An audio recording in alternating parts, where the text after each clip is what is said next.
Friends, welcome back again my channel Anil Ahmad. आप लोगों का फिर से स्वागत है मेरे चैनल के अंदर। और अभी होगी सुबह मॉर्निंग के बज रहे हैं अभी 8:20। तो दोस्तों, आज आप लोगों के लिए फिर से मैं एक नया ब्लॉग लेके आ जाऊँ। एक नई बुक समरी के बारे में आपको बताने आ गया हूँ। एक अच्छे बिजनेस कॉन्सेप्ट के बारे में कुछ चीज़ें लेके आया हूँ। 0 to 1 book summary in Hindi है, जो बहुत ही अच्छी बुक है। And notes on startup and how to build the future by Peter Thiel. यानी पीटर थिल के नाम से पीटर थिल ने जिस बुक को लिखा हुआ है। हेलो दोस्तों, ये है पीटर थिल और ब्लैक मास्टर की किताब की समरी। एंड इस बुक में स्टार्टअप के बारे में और कुछ नया खोज करने के बारे में जान पाएंगे। सिलिकॉन वैली के बिजनेस के बारे में जान पाएंगे। ये book Peter Thiel and black master ने साथ मिलकर लिखी है। पीटर थिल ने एलॉन मस्क और के साथ साथ क्या है जो पेपल भी बनाई थी, जैसा आई होप आप सभी जानते होंगे, जो कि उन्होंने ईबे को $1.5 मिलियन यानी 10,000 करोड़ में बेच दी। और पीटर थिल फेसबुक के सबसे पहले इन्वेस्टर में से एक है। तो आप इससे पता लगा सकते हैं कि आपको इस बिजनेस बुक से सीखने के लिए क्या सीक्रेट्स पता लगने वाला है। तो इसे प्लीज़ पूरा मेरे इस वीडियो को देखें एंड आई होप आपको जरूर यहाँ से कुछ ना कुछ अच्छी चीज़ लर्निंग यहाँ से मिलेगी। तो 0 to 1 बुक समरी करते हैं हम स्टार्ट। Best business book. अगर आप नई चीज़ बनाते हैं तो आप 0 से 1 की तरफ जा रहे हैं। अगर आप पहले से बनी हुई चीज़ों को इम्प्रूव कर रहे हैं तो आप 0 से 10 की तरफ जा रहे हैं। जिन लोगों ने बैलगाड़ी से कार बनाई, कार से एरोप्लेन बनाया और टेलीफोन से मोबाइल बनाया, ये सब 0 से 1 की तरफ गए हैं। इसे हम टेक्नोलॉजी भी बोलते हैं। लेकिन अगर आप टाइपराइटर लेते हैं और 1000 टाइपराइटर्स दुनिया में बेच देते हैं तो आप 1 to N जा रहे हैं। यानी कि टाइपराइटर की ग्लोबलाइजेशन की चाइना एक प्रैक्टिकल एग्जांपल है ग्लोबलाइजेशन का, जिसका काम है डेवलप वर्क की हर सक्सेस चीज़ को कॉपी करना। पीटर थिल कहते हैं कि आप अपने लिए सक्सेसफुल बिजनेस जो 0 से 1 की तरफ जाकर भी आप बना सकते हैं। यानी कि एक यूनिक आइडिया को लेकर आप बहुत बड़े बिजनेस के लिए करना मुश्किल है, क्योंकि एक सक्सेसफुल बिजनेस में कुछ नया तरीका उसके लिए रिस्की है। लेकिन अकेला इंसान भी 0 से 1 तक नहीं जा सकता है, इसलिए सिर्फ स्टार्टअप कर सकते हैं। पीटर कहते हैं कि स्टार्टअप एक ऐसा लोगों का ग्रुप है जिन्हें आप कन्विंस कर सकते हैं नया फ्यूचर बनाने के लिए। और एक स्टार्टअप की सबसे बड़ी स्ट्रेंथ उसकी अलग सोच होती है। और आगे इस आर्टिकल में हम देखेंगे कि सक्सेसफुल स्टार्ट एंड फाउंडेशन के साथ खोला जाता है। तो all happy companies are different. अगर आपको एक स्टार्टअप खोलना है तो उसमें आपको कन्वेंशनल थिंकिंग एंड अपोजिट सोचने की क्षमता होनी चाहिए। एक सवाल जो हमें हमेशा अपने आप से पूछना है, वो कौन सी वैल्यूएबल कंपनी है जो कभी भी मैं जो कोई भी नहीं खोल रहा। ऐसी कौन सी वैल्यूएबल कंपनी है जो कोई भी नहीं खोल रहा। मेरे अंदर वो सोच होनी चाहिए, मुझसे हमेशा वो पूछना चाहिए। ये सवाल बड़ा मुश्किल लग रहा होगा, लेकिन इस सवाल उससे कहीं ज़्यादा मुश्किल ये भी हो सकता है कि आप अपने कस्टमर के लिए कितना ज़्यादा वैल्यू प्रोवाइड कर रहे हैं, लेकिन आप खुद उस वैल्यू को कैप्चर ना कर पाओ। क्योंकि वैल्यू क्रिएट करना और वैल्यू कैप्चर करना दो अलग अलग बातें हैं।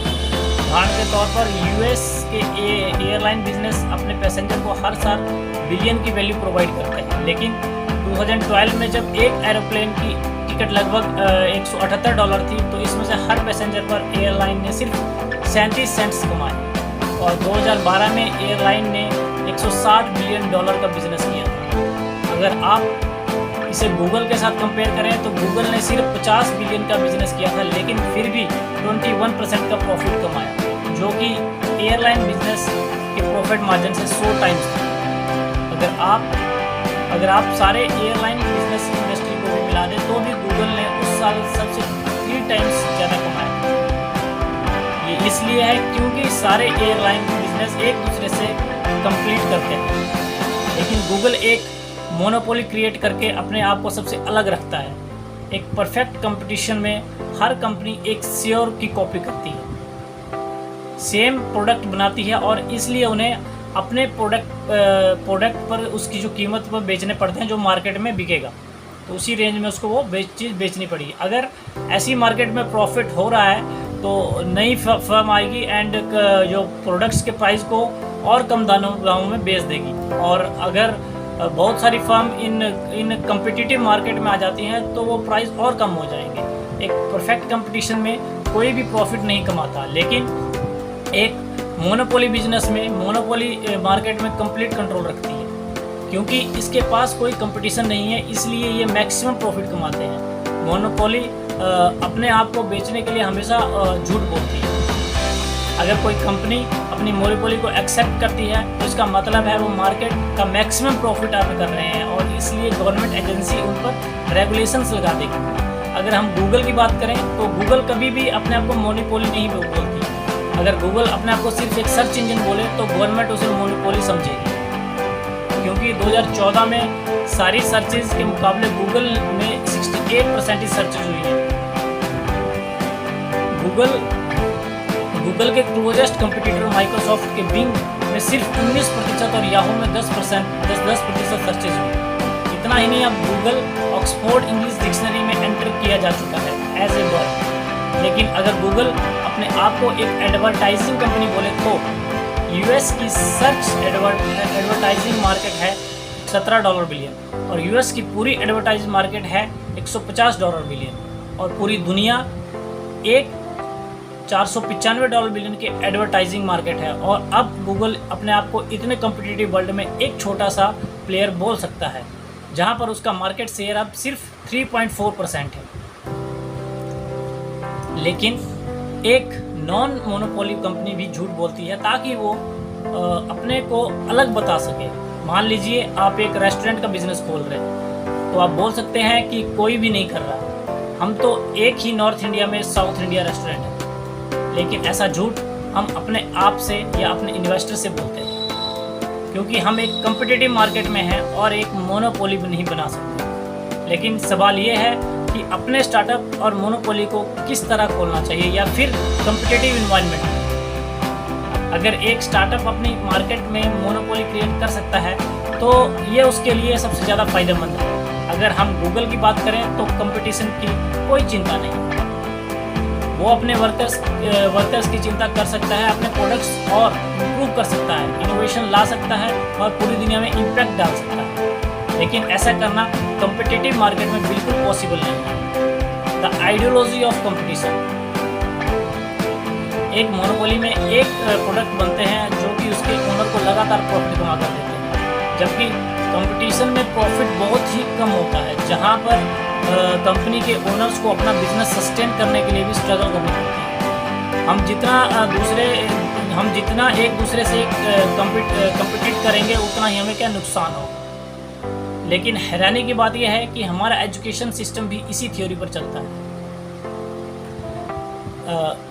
मार्क्स एक स्टूडेंट को दूसरे स्टूडेंट के साथ कम्पीट करने के लिए मजबूर करते हैं। हर एक स्टूडेंट को सेम चीज़ पढ़ाते हैं। जो स्टूडेंट इस कन्वेंशनल सिस्टम से आगे बढ़ जाता है और हम उसे सोसाइटी में रिस्पेक्ट देते हैं, लेकिन यही स्टूडेंट फिर अपने कैरियर में एक दूसरे के साथ कंप्लीट करने लग जाता है, तो बहुत ही कम लोग अपनी लाइफ में कुछ मीनिंगफुल कर पाते हैं। पीटर बताते हैं कि उन्होंने अपने कैरियर की शुरुआत इन्हीं कुछ तरीक़ों से की थी। वो पढ़ने में बहुत तेज़ थे, इतने तेज़ कि 8th ग्रेड में ही उनके दोस्तों ने बोल दिया था कि 4 साल बाद तेरी एडमिशन स्टैनफोर्ड में हो जाएगी, और ऐसा ही हुआ। उन्होंने स्टैनफोर्ड लॉ स्कूल में एडमिशन ले ली और वहाँ भी बाकी स्टूडेंट के साथ कम्पीट करने लग गए, और अब उनका फाइनल गोल सुप्रीम कोर्ट में जाना रह गया, और इस लास्ट कंपटीशन में वो रह गए। लेकिन पीटर बोलते हैं कि अगर मैं वो लास्ट बैटल जीत जाता तो आज मैं और लोगों के लिए बिजनेस डील्स बना रहा होता। लेकिन जब उन्होंने अपनी कंपनी पेपल स्टार्ट की तो लोगों के साथ कम्पीट नहीं करना चाहते थे, बल्कि कुछ डिफरेंट करना चाहते थे, 0 to 1 जाना चाहते थे।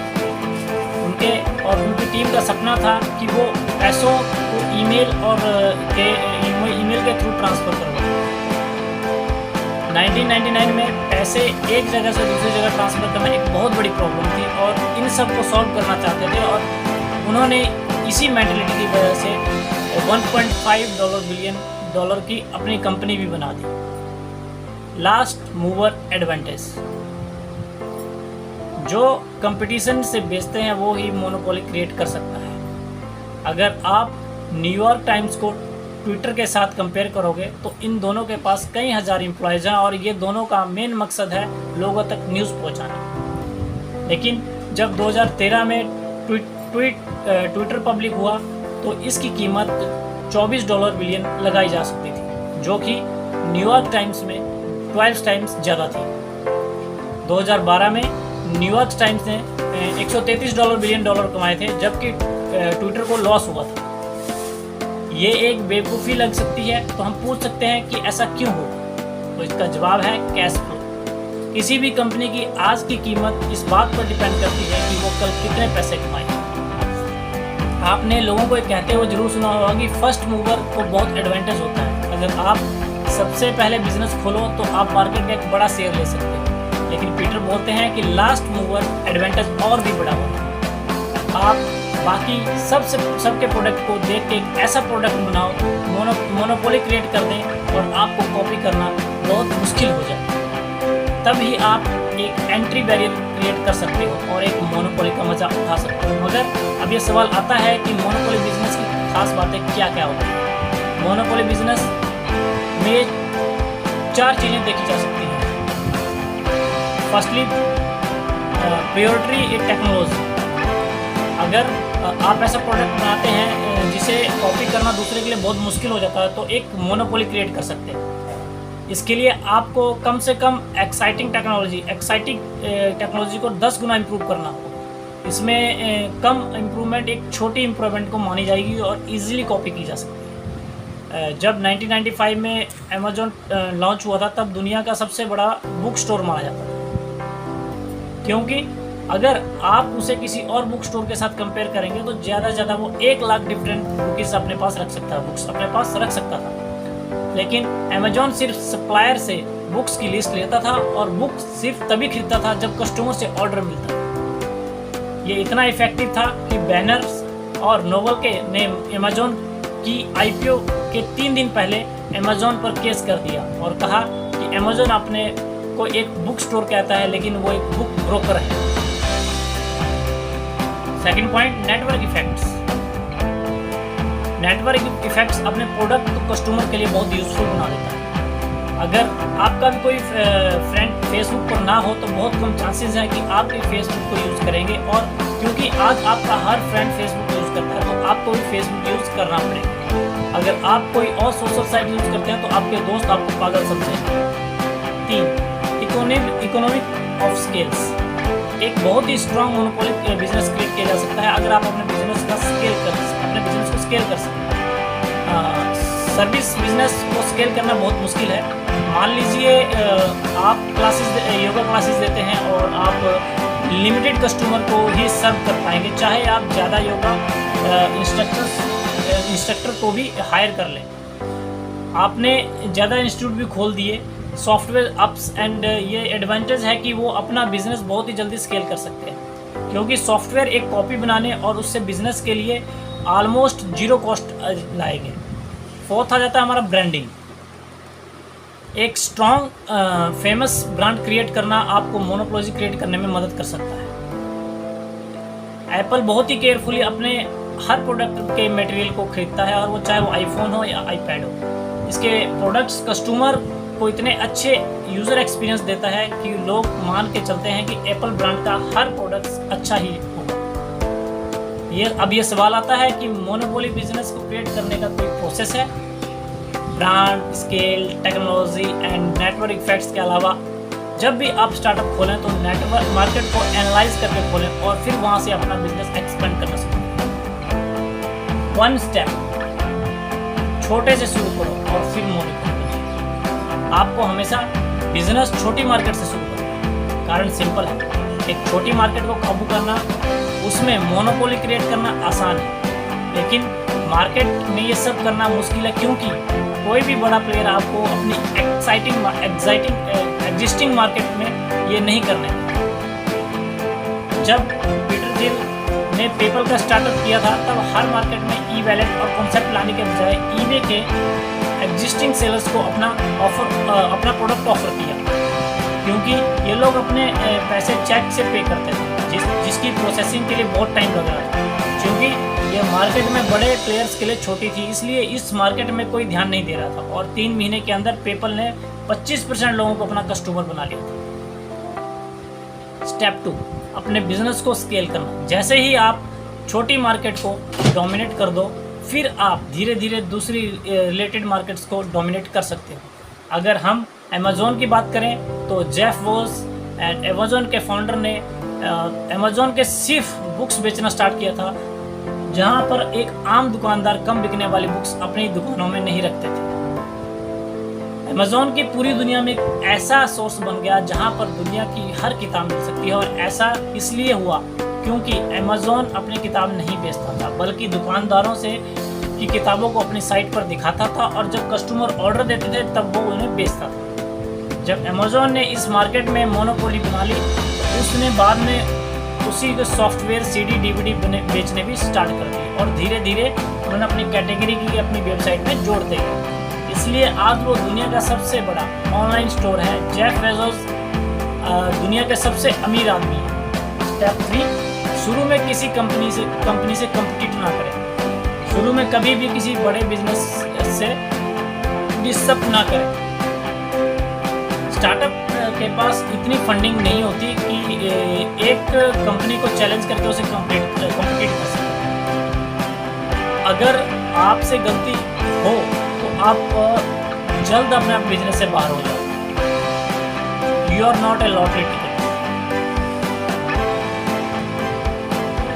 ज़्यादातर सबके दिमाग में एक फेमस क्वेश्चन जरूर आता है, क्या सक्सेस लक से मिलती है या स्किल से? तो मैल्कम ग्लैडवेल की जो एक सक्सेसफुल ऑथर है, उन्होंने अपनी बुक आउटलायर लिखी है, जिसमें उन्होंने सक्सेस लकी ब्रेक्स की वजह से मिली। वॉरेन बफेट अपने आप को एक लकी स्पम क्लब का हिस्सा मानते हैं। जेफ बेज़ोस अमेज़ॉन के फाउंडर अपनी सक्सेस का क्रेडिट प्लैनेट की अलाइनमेंट, आधी लक, आधी सही टाइमिंग और बाकी मेहनत को देते हैं। बिल गेट्स बोलते हैं कि वो स्किल के साथ पैदा हुए थे, जिसकी मदद से वो सब कर पाए। अब ये सारे लोग स्ट्रेटेजिकली हम्बल हो रहे हैं। अगर ये सच है तो ये लोग इन लोगों के बाद एक सक्सेसफुल बिजनेस बना देते हैं, और उसे हम कहेंगे लक या स्किल। लेकिन क्या ये डिबेट लॉजिकली डिस्कस की जा सकती है? शायद नहीं। अगर हमें साइंटिफिकली चेक करना हो कि फेसबुक लक की वजह से सक्सीड करी या स्किल की वजह से, तो 2004 में जब फेसबुक लॉन्च हुआ था, तब हमें फेसबुक की 1000 कॉपियाँ बना के 1000 वर्ल्ड में चलानी पड़ी थी। मगर ये जो एक्सपेरिमेंट है नहीं किया जा सकता था, क्योंकि हमारे पास 1000 वर्ल्ड नहीं, स्टैटिक्स 1 सैंपल में काम नहीं करते। लेकिन अगर हम एप्पल के फाउंडर स्टीव जॉब्स की बात करें, या ट्विटर के फाउंडर जैक डोरसी की बात करें, या फिर टेस्ला और स्पेसएक्स के फाउंडर एलन मस्क की बात कर रहे हैं, इन सब को देखने के बाद एक सक्सेसफुल कंपनी खोली है।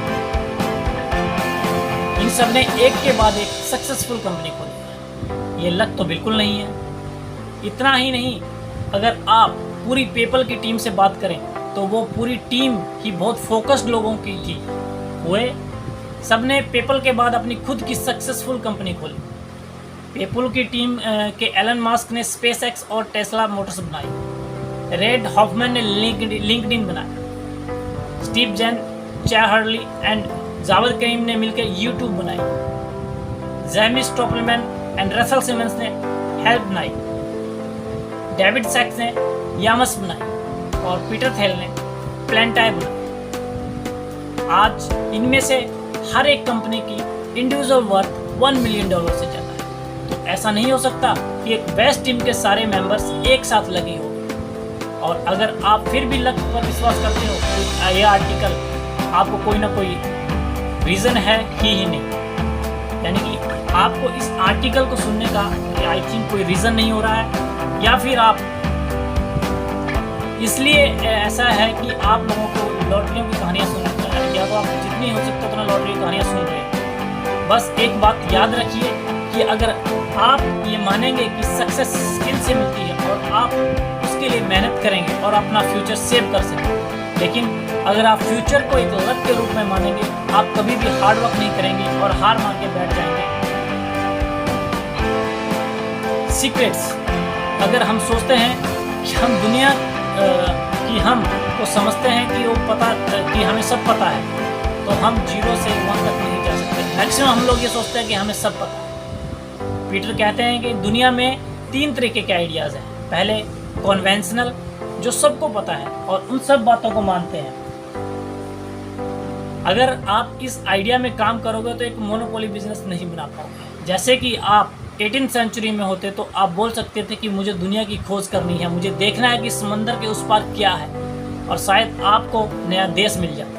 लेकिन अगर आप इस खोज में हो तो कुछ नहीं मिलेगा, क्योंकि पूरा अर्थ प्लॉट हो चुका है। दूसरे आइडिया है जिन्हें हम मिस्ट्री बोलते हैं और उन्हें सॉल्व करना बहुत ही मुश्किल है। जैसे कि साइंटिस्ट यूनिवर्स को समझने के लिए स्ट्रिंग थ्योरी का इस्तेमाल कर रहे हैं, लेकिन हम इस पर कोई एक्सपेरिमेंट नहीं कर सकते और इसे सॉल्व करना ऑलमोस्ट इम्पॉसिबल है। ऐसे आइडिया पर भी काम करना बेवकूफ़ी है। तीसरे आइडियाज़ आते हैं कॉन्वेंशनल आइडिया और मिस्ट्री के बीच के आइडियाज़ हैं। इसे ऑथर सीक्रेट्स बोलते हैं।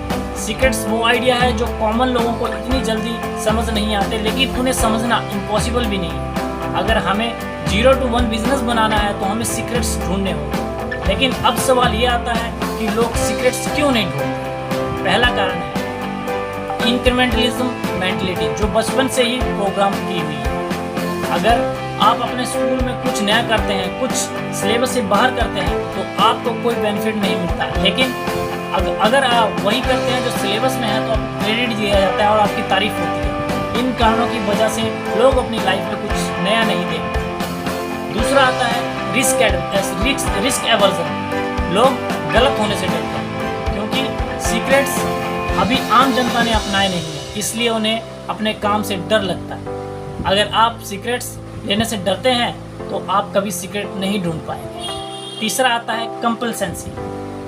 तेज दिमाग वाले लोग जब कॉलेज को ज्वाइन करते हैं तो उन्हें बोला जाता है कि आप इस प्रेस्टिजियस कॉलेज में आ चुके हैं जब आपकी लाइफ सेट है, और आप इस वजह से जो लोग सीक्रेट को ढूंढ सकते हैं वो सीक्रेट को ढूंढने की कोशिश ही नहीं करते। चौथा आता है फ्लैटनेसनेस। हम लोग अपने आप से पूछते हैं कि अगर सीक्रेट होते तो बाकी लोग हमसे ज़्यादा इंटेलिजेंट हैं या मेहनती हैं, या वो इन सीक्रेट्स को क्यों नहीं ढूंढ लेते और उन पर काम करने क्यों नहीं लग जाते। इस डॉट की वजह से लोग सीक्रेट्स को ढूंढने की कभी कोशिश नहीं करते। सीक्रेट्स को कैसे ढूंढें? अगर आप एक यूनिक कंपनी खोलना चाहते हैं तो हमेशा अपने आप से सवाल पूछना जरूरी है। नेचर आपको क्या सीक्रेट नहीं बता रही, लोग आपको क्या सीक्रेट नहीं बता रहे। पीटर बताते हैं कि फिजिकल पीएचडी के साथ आपका काम करना बहुत मुश्किल है, क्योंकि ये लोग नेचर के सहारे बेसिक प्रिंसिपल जानते हैं, इसलिए वे सोचते हैं इन्हें कुछ पता है। लेकिन क्या जैसे इलेक्ट्रोमैग्नेटिक थ्योरी पता है, क्या वो एक अच्छा मैरिज काउंसलर भी होगा?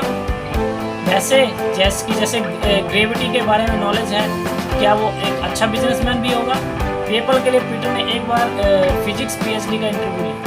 इंटरव्यू के बीच में उन्होंने पीटर को कहा, रुको, मुझे पता है तुम मुझसे क्या पूछने वाले हो, और उसे एक्चुअल में वो चीज़ नहीं पता थी, तो पीटर उसे उसी वक्त रिजेक्ट कर दिया। आप सीक्रेट वहाँ ढूंढो जहाँ उन्हें कभी नहीं ढूंढ रहा। ज़्यादातर लोग सीक्रेट को वहीं ढूंढते हैं जो उन्हें स्कूल कॉलेज में पढ़ाया जाता है। लेकिन आप अपने आप से पूछो, ऐसी कौन सी फील्ड है जो मैटर करती है लेकिन कॉलेज या स्कूल में पढ़ाई नहीं जाती? फॉर एग्जाम्पल, आप फिजिक्स के सीक्रेट ढूंढें तो फिजिक्स हर कॉलेज में पढ़ाई जाती है। इस फील्ड में आपको सीक्रेट ढूंढने में मुश्किल होगी। लेकिन अगर आप फिजिक्स के अपोजिट सब्जेक्ट एस्ट्रोलॉजी को देखो तो ये सब्जेक्ट लोगों को उतनी वैल्यू नहीं प्रोवाइड कर सकता। लेकिन हम न्यूट्रिशन को देखते तो न्यूट्रिशन सभी के लिए मैटर करता है, और टॉप साइंटिस्ट फिजिक्स जैसे सब्जेक्ट्स चूज करते हैं, ना कि न्यूट्रिशन। हमें आज भी न्यूट्रिशन में वही पता है जो 30-40 साल पहले पता था। ऐसे सब्जेक्ट में आपको सीक्रेट्स मिलने की संभावना ज़्यादा हो सकती है। जब आपको सीक्रेट्स मिल जाए तो क्या करें? पीटर कहते हैं कि जब आपको एक नया सीक्रेट मिल जाता है तो आपके पास 2 ऑप्शन हैं। या तो आप किसी को बता सकते हो या अपने पास रख सकते हो। ये ज़्यादातर अच्छा आइडिया नहीं है कि आप ये सीक्रेट्स किसी को बताओ। आपको ये सीक्रेट सिर्फ अपने स्टार्टअप और मेंबर्स को बताना चाहिए, क्योंकि स्टार्टअप पूरी दुनिया को चेंज करने के लिए एक कॉन्सिक्वेंसी है जो हर एक बेस्ट बिजनेस एक सीक्रेट से ही ऊपर बना होता है। फाउंडेशंस। शुरू में पीटर्स एक बात हमेशा कहते हैं कि जिन लोगों ने थेल्स लॉ कहना शुरू कर दिया, एक ऐसा स्टार्टअप जिसकी फाउंडेशन शुरू से ही खराब हो जाए, उसे ठीक करना बहुत कठिन है।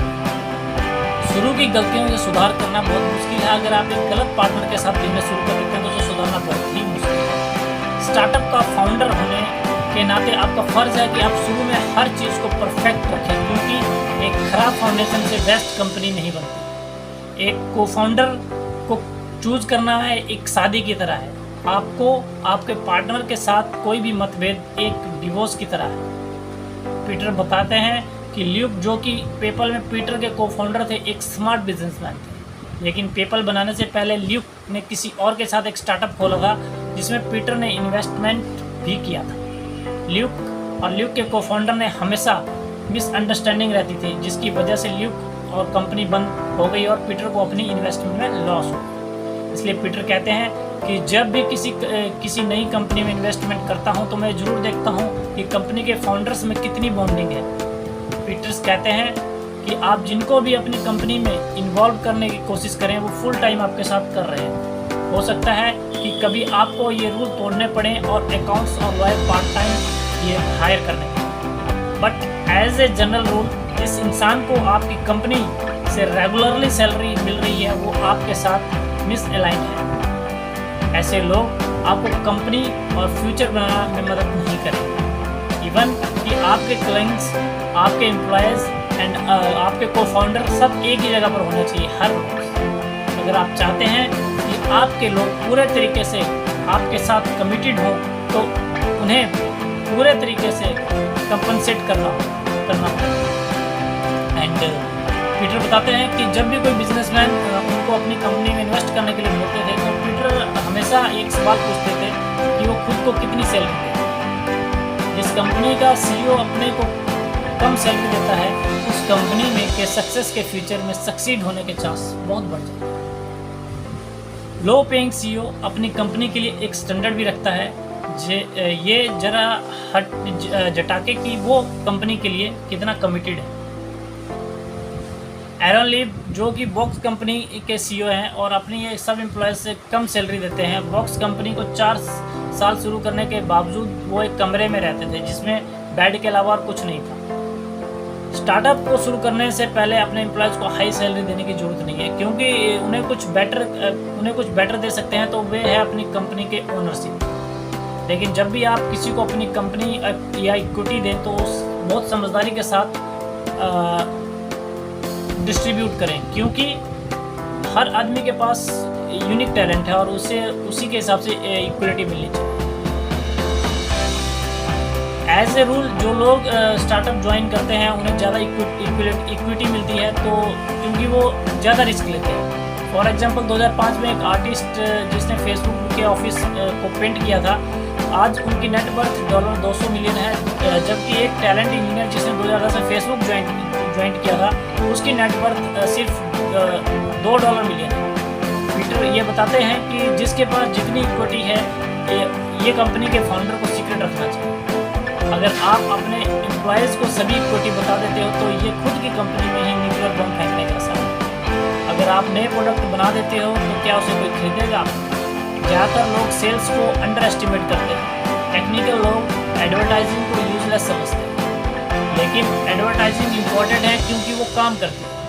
कई लोग ये सोचते हैं कि एडवर्टाइजिंग से उसे डिसीजन पर कोई असर नहीं पड़ता, लेकिन एडवर्टाइजिंग आपको उसी वक्त प्रोडक्ट खरीदने के लिए मजबूर नहीं करती, बल्कि वो आपके दिमाग में एक इम्प्रेशन क्रिएट कर देते हैं, जिसकी वजह से बाद में आपको प्रोडक्ट खरीदते हैं। जो भी स्टार्टअप के फाउंडर इस सिंपल फैक्ट को नहीं समझते वो एंड तक बहुत पछताते हैं। नर्ड्स जब भी किसी सेल्स पर्सन को देखते हैं तो सोचते हैं कि ये कोई रियल जॉब नहीं है, क्योंकि सेल्स पर्सन घंटों तक फ़ोन पे बातें करते हैं, कस्टमर के साथ हंसता है, उसके साथ हॉलिडे पर जाता है, लंच करता है। ये कोई सीरियस काम नहीं है, लेकिन यही एक सेल्स का आर्ट है जो इस आर्ट को सेल्स को आसान बना देता है। जो भी इंजीनियर ये सोचते हैं कि वो इतना अच्छा प्रोडक्ट बनाएगा, वो अपने आप ही बिक जाएगा, तो वो खुद को बेवकूफ़ बना रहा है। हमें अपना प्रोडक्ट बनाते हुए डिस्ट्रीब्यूटर्स का खास ख्याल रखना चाहिए, बल्कि प्रोडक्ट बनाते समय ही सेल्स और स्ट्रेटजी का साथ में डिज़ाइन भी करनी चाहिए। सेल्स को प्राइस के अकॉर्डिंग 5 कैटेगरी में बांटा जा सकता है। Number 1 complex sales, personal sales and dead zone and marketing and advertising and last one is viral marketing. 7 सवाल 0 to 1।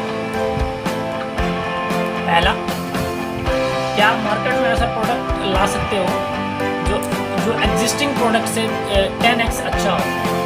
दूसरा, द टाइम क्वेश्चन, क्या ये सही टाइम है कि इस तरह का बिजनेस बनाने के लिए। थर्ड, द मोनोपोली क्वेश्चन, क्या आप छोटी मार्केट से बड़े शेयर स्टार्ट कर रहे हो। Then fourth one, the people question, क्या आपके पास सही टीम है। Fifth question, the distribution question, क्या आपके पास अपने प्रोडक्ट को बनाने के साथ साथ बेचने का तरीका भी मालूम है। And the sixth, the durability question, क्या आप अपना बिजनेस 10 से 20 सालों के बाद भी कर रहे होंगे। द सीक्रेट क्वेश्चंस, क्या आप ऐसी अपॉर्चुनिटी ढूंढ चुके होंगे जो बाकी मिस कर रहे हैं। जब तक आपके पास इन सवालों के कम से कम 5 या 6 सवालों का जवाब हाँ नहीं है, तब तक आपका बिजनेस में बहुत दिक्कतें आएंगी। पीटर बताते हैं कि टेस्ला मोटर ऐसे मोटर कंपनी है जो इन 7 सवालों पर खरी उतरी। पहला सवाल, क्या आप मार्केट में ऐसा प्रोडक्ट ला सकते हो जो एग्जिस्टिंग प्रोडक्ट से 10x अच्छा है। तो आंसर इज टेस्ला की टेक्नोलॉजी इतनी अच्छी है कि बाकी कार की कंपनी उन पर निर्भर करती है। जैसे कि मर्सिडीज बेंज टेस्ला की पावर ट्रेन को यूज़ करती है, टोयोटा टेस्ला मोटर्स का इस्तेमाल करती है और डेमलर टेस्ला के बैटरी पैक्स को यूज़ करती है। दूसरा सवाल, क्या ये सही टाइम है इस तरह का बिजनेस करने के लिए। तो आंसर क्या था इसका, 2009 में यूएस में सब सोच रहे थे इलेक्ट्रिक कार्स जैसे क्लीन टेक्नोलॉजी और गवर्नमेंट हमेशा सब्सिडी देती रहती है, लेकिन टेस्ला ने इसे वन टाइम अपॉर्चुनिटी के रूप में देखा और गवर्नमेंट से $465 मिलियन और सब्सिडी ले ली। इसके बाद 1.5 साल बाद ही 2010 में ओबामा सरकार ने इसे एक सब्सिडी और पॉलिटिक्स कर दिया और सब्सिडी बंद हो गई। ज़रा इमेजिन कीजिए, $500 मिलियन सब्सिडी में। तीसरा सवाल, क्या आप छोटी मार्केट के बड़े शेयर स्टार्ट कर रहे हो। आंसर इस टेस्ला ने सबसे पहले कॉस्टली इलेक्ट्रिक कार्स बनाए और कार्स बड़े कॉट्स को बेची गई। शुरू में टेस्ला ने सिर्फ 3000 कार ही बेची। इसके बाद उन्हें रिसर्च के पैसे मिले। उसके बाद टेस्ला ने मिडिल क्लास लोगों के लिए मार्केट में सीडान कार्स लेके आए और 2013 में 20,000 कारें बेची और आज टेस्ला इलेक्ट्रिक कार्स की दुनिया में सबसे आगे है। चौथा क्वेश्चन, क्या आपके पास सही टीम है। तो आंसर क्या था, टेस्ला ने सीईओ एलन मस्क एक बहुत ही अच्छे इंजीनियर एंड सेल्समैन है और उनकी टीम उसी तरह से ही परफेक्ट है। एलन कहते हैं कि टेस्ला टीम स्पेशल फोर्स की तरह है। अगर हम टेस्ला में आते हैं और बाकियों से 4 कदम आगे होते हैं। एंड फिफ्थ क्वेश्चन, क्या आपके पास प्रोडक्ट्स को बनाने के साथ साथ बेचने का तरीका भी मालूम है। टेस्ला अपनी सेल्स को बहुत सीरियसली देख रही है, जहाँ पर हुंडई, फोर्ड जैसी कंपनियां खुद को बनाती हैं लेकिन सेल्स के दूसरों पर निर्भर रहती है। वहीं पर टेस्ला अपनी कार्स अपने ही स्टोर में बेचती है और उन्हें अपने कस्टमर के साथ रिलेशन बनाते हैं और डोमिनेट करना बहुत ही मुश्किल है। छठा सवाल, क्या आप अपना बिजनेस 10 से 20 सालों बाद भी कर रहे होंगे। जिस रेट से टेस्ला इलेक्ट्रिकल कंपनीज इंप्रूव कर रही है और उसे बीट करना किसी भी कंपनी के लिए बहुत ही मुश्किल है। इलेक्ट्रिक कार्स में कस्टमर्स टेस्ला पर ही प्रीफर करते हैं। ऐसी कंपनियां बहुत लंबे समय तक मार्केट में मोनोपोली बना के रखती है। सातवां सवाल, क्या आप ऐसी अपॉर्चुनिटी को ढूंढ रहे हैं जो बाकी मिस कर रहे हैं। टेस्ला जानता था कि बड़े लोग इलेक्ट्रिक कार में सफ़र करना एक स्टेटस सिंबल बनाते हैं। ऐसे लोग जो समझते हैं कि इलेक्ट्रिक कार्स के ओनर इन्वायरमेंट को क्लीन रखना चाहते हैं। इसी सीक्रेट्स को लेकर टेस्ला ने महंगी और स्टाइलिश कार बनाई और शुरुआती कस्टमर्स में टाइटैनिक के हीरो लियोनार्डो डिकार्पियो भी शामिल हैं। आई होप दोस्तों मेरे वीडियोस आप बताते रहें आप लोगों को कैसे लग रहे हैं। Please like, share and subscribe my channel Anil Raider. आप लोगों का सपोर्ट के लिए तहे दिल से धन्यवाद करता हूँ। एंड बेल आइकन को दबाना ना भूलें ताकि आपको आने वाले टाइम पर अच्छी से अच्छी वीडियोज़ की नोटिफिकेशन टाइम से टाइम मिलती रहे। तो थैंक यू दोस्तों, जय हिंद।